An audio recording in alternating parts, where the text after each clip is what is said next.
Deer friends, welcome to my YouTube channel Shubho সার।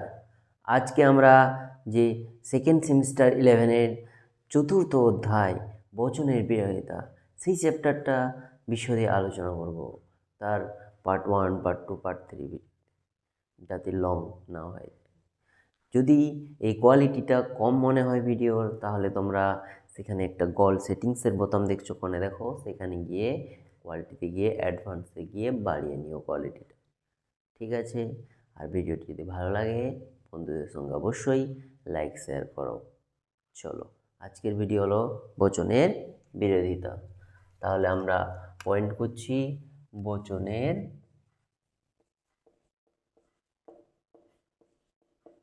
বিরোধিতা, এইটা। তো এই যে বচনের বিরোধিতা, বচন কি আমরা জেনেছি নিরপেক্ষ বচনকে কয় ভাগে ভাগ করা হচ্ছে? বচন দুভাগে, নিরপেক্ষ সাপেক্ষ। নিরপেক্ষ বচনকে কয় ভাগে ভাগ করা হচ্ছে? 4 ভাগে, এ, ই, আই, ও। এই যে বচন, তার বিরোধিতা আমরা আমাদের যে মনুষ্য জাতির মধ্যে, পশু জাতির মধ্যেও বিভিন্ন বিরোধিতা হয়, ঝামেলা হয়, ঝগড়া হয়। এই যে বিরোধিতা, যেমন বচনের বিরোধিতা, এখানে যেমন তোমার ভাই, তুমি ভাবো তোমার ভাই রিমোট থেকে ধরেছে, সে কার্টুন দেখবে, আর তুমি বলছো না আমি সিরিয়াল দেখবো বা আমি খেলা দেখবো। তাহলে এই যে দুজনের মধ্যে বিরোধিতা, ঝামেলা, এখানে বচনের মধ্যেও বিরোধিতা আছে।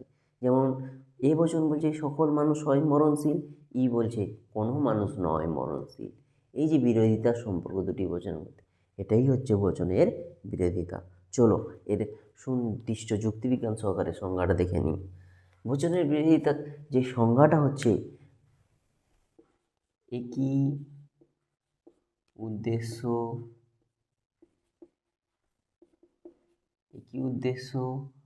এবং বিধেয়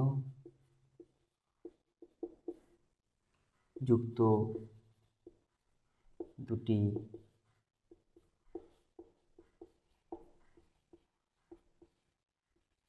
নিরপেক্ষ বচনের মধ্যে একই উদ্দেশ্য ও বিধি বিশিষ্ট। টপিকটা তো এক হতে হবে, নয় ঝামেলা কী করে হবে? তাহলে একই উদ্দেশ্য এবং বিধেয়যুক্ত দুটি নিরপেক্ষ বচনের মধ্যে যদি গুণের পার্থক্য কিংবা পরিমাণের পার্থক্য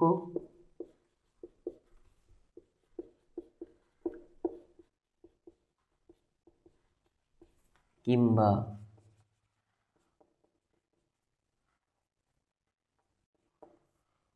গুণ ও পরিমাণ উভয়ের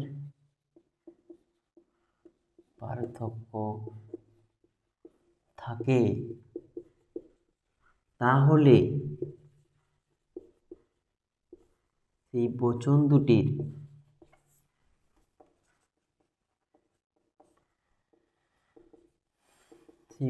দুটির পারস্পরিক সম্পর্ককে আমরা কি বলছি? বচনের বিরোধিতা।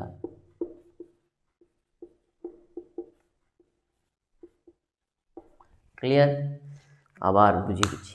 একই উদ্দেশ্য এবং বিধেয় বিশিষ্ট, একই উদ্দেশ্য এবং বিধেয় বিশিষ্ট বা বিধেয়যুক্ত দুটি নিরপেক্ষ বচনের মধ্যে যদি দুটি নিরপেক্ষ বচনের মধ্যে, সাপেক্ষ বলেনি, নিরপেক্ষ, যদি গুণের পার্থক্য মানে সেই যে হয় নয়, নর্থক সদর্থক, কিংবা পরিমাণের পার্থক্য সেই যে সামান্য বিশেষ, কিংবা গুণ ও পরিমাণ উভয়ের পার্থক্য থাকে, তাহলে সেই যে বচন দুটির পারস্পরিক বিরোধিতা সম্পর্কটিকে বলছে বচনের বিরোধিতা। ক্লিয়ার? তাহলে বচনের বিরোধিতার মূল শর্ত কি? একই উদ্দেশ্য এবং বিধি হতে থাকতে হবে। উদ্দেশ্য বিধেয় এক না হলে হবে না বিরোধিতা।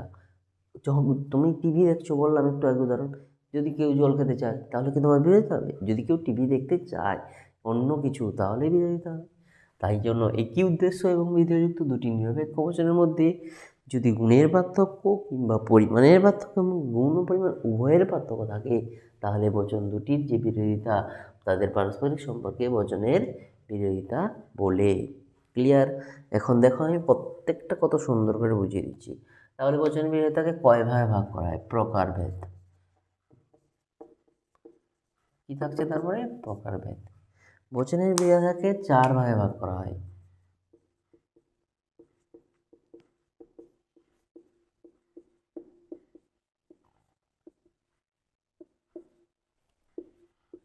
चार भागे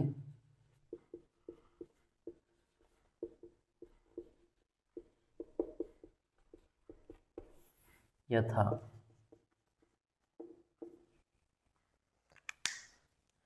एक नम्बर হচ্ছে বিপরীত বিরোধিতা,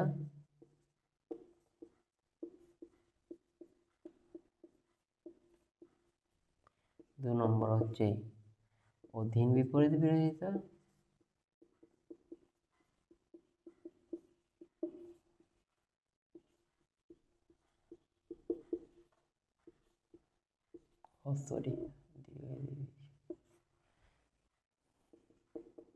তিন নম্বর হচ্ছে অসম বিরোধিতা,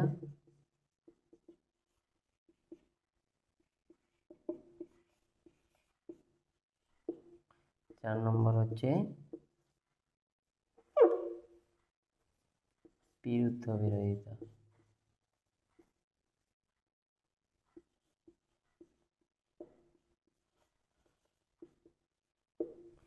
তাহলে কয় ভাগে ভাগ করা হলো বিরোধিতাকে? বচনের 4 ভাগে। বিপরীত বিরোধিতা, অধীন বিপরীত বিরোধিতা, অসম বিরোধিতা আর বিরুদ্ধ বিরোধিতা। এখন এর সংজ্ঞাগুলো দেখো কত সুন্দরভাবে যে একটা সংজ্ঞায়। বিপরীত বিরোধিতার ক্ষেত্রে কি করবে? একই, আর লিখছি না, এখানেই বলে দিচ্ছি, পুরো সেম। একই উদ্দেশ্য এবং বিধেয়যুক্ত দুটি নিরপেক্ষ বচন লিখতে পারো, না হয় দুটি সামান্য বচন লিখতে পারো। এ এবং ইর মধ্যে হয়, হ্যাঁ, বিপরীত বিরোধিতা। এটা একটা ছক আছে, পরে ভিডিওতে দেবো, সুন্দরভাবে বুঝিয়ে দেবো। এই যে এগুলো যদি মনে না থাকছে তোমাদের, একই উদ্দেশ্য বিধেয়যুক্ত দুটি নিরপেক্ষ বচন লিখতে পারো, না হয় সামান্য বচন। এই দুটি নিরপেক্ষ বচনের মধ্যে যদি গুণের পার্থক্য কেবলমাত্র গুণের পার্থক্য থাকছে, এর মধ্যে গুণের পার্থক্য থাকছে, তাহলে সেই বিরোধিতাকে কি বলছে? আর কিছু লেখা যাবে না, কিন্তু গুণের পার্থক্য থাকছে, তাহলে সেই বচন দুটির পারস্পরিক সম্পর্কে বিপরীত বিরোধিতা বলে। আর পরিমাণের পার্থক্য গুণ ও পরিমাণ লেখার দরকার নেই। তাহলে এর সংজ্ঞাও হয়ে গেল। ক্লিয়ার? তাহলে কিসের পার্থক্য? গুণের পার্থক্য। ক্লিয়ার? গুণের পার্থক্য। তারপরে থাকছে অধীন বিপরীত। সেম, একই উদ্দেশ্য এবং বিধেয়যুক্ত দুটি নিরপেক্ষ লিখতে পারো, দুটি বিশেষ লিখতে পারো, কারণ এর আই এবং ওর মধ্যে হয়। তাহলে দুটি বিশেষ বচনের মধ্যে যদি এটাও সেম গুণের পার্থক্য, খালি বিশেষ হবে আর কিছু না, এখানে সংখ্যাটা আর কোনো কিছু চেঞ্জ হবে না। তাহলে গুণের পার্থক্য থাকে, তাহলে তাদের দুটি বচনের পারস্পরিক সম্পর্ককে কী বলছে? আমাদের অধীন বিপরীত বিরোধিতা বলছে। এটাও ক্লিয়ার খুব সুন্দরভাবে। এখানে দুটি সামান্য বচন লিখবে বিপরীত হলে, আর অধীন বিপরীত হলে দুটি বিশেষ লিখবে, বাস। ক্লিয়ার? অসম বিরোধিতার ক্ষেত্রে কি?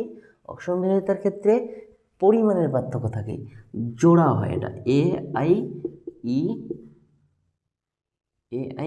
ই ও, দেখো গুণ একই আছে, তাহলে পার্থক্য কিসের? পরিমাণের পার্থক্য থাকছে।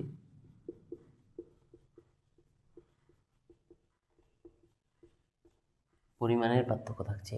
তাহলে অসম বিরোধিতার ক্ষেত্রেও সেম, একই উদ্দেশ্য বিধেয়যুক্ত দুটি নিরপেক্ষ বচনের মধ্যে যদি কেবলমাত্র পরিমাণের পার্থক্য থাকে, গুণের পার্থক্য লেখা যাবে না, তাহলে সেই বচন দুটির পারস্পরিক সম্পর্কে কি বলে? অসম বিরোধিতা বলে। ক্লিয়ার? বিরুদ্ধ বিরোধিতার ক্ষেত্রে উভয়। বিরুদ্ধ বিরোধিতার ক্ষেত্রে কি হয়? উভয়ের পার্থক্য, এ ও, আর একটা হয় ই আই।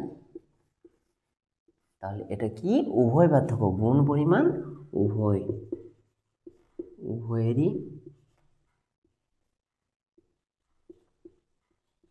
পার্থক্য। ক্লিয়ার?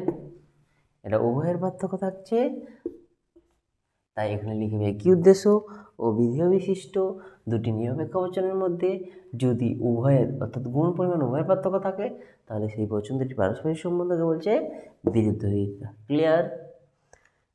আর বচনের বিরোধিতার যে মূল শর্ত উদ্দেশ্য বিধেয় এক হবে, এবং 2 নম্বর শর্ত হলো গুণ কিংবা পরিমাণ কিংবা গুণ ও পরিমাণ উভয়ের পার্থক্য থাকবে, না হয় বিরোধিতা তো হবে না পার্থক্য না থাকলে।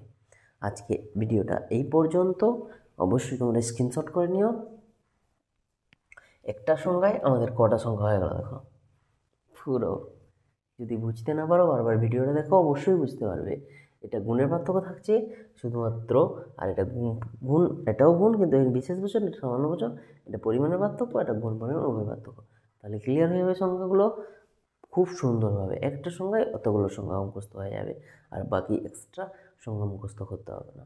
এরপরে ভিডিওতে আমি এর ছকটা কত সুন্দর দিয়ে দেবো, যাতে তোমরা এই ভাগগুলো খুব সুন্দরভাবে মনে রাখতে পারো, এবং অ্যারিস্টটলের যে ছক এবং বিভিন্ন বিরোধিতার যে পাঠ, অন্য আধুনিক যুক্তিবিজ্ঞানী জর্জ বুল কী বিরোধিতা মানেন, এগুলো নিয়ে আলোচনা করব। ঠিক আছে? ভিডিওটি ভালো লাগলে লাইক শেয়ার করো এবং চ্যানেলটি সাবস্ক্রাইব করে পাশে থেকো। Thank you.